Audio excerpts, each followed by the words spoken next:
Wala kang makita sa ano. Ang dilim sa labas. Ayun o. Ayan sa baba. Napakalakas kasi ng ulan. Ayan. Siguradong baka na naman yung ibang lugar nito.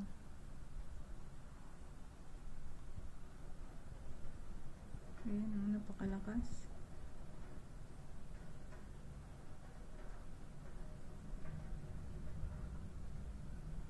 Parang usok.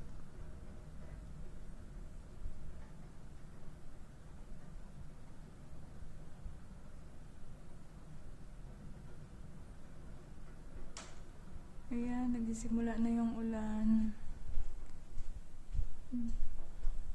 Maulan.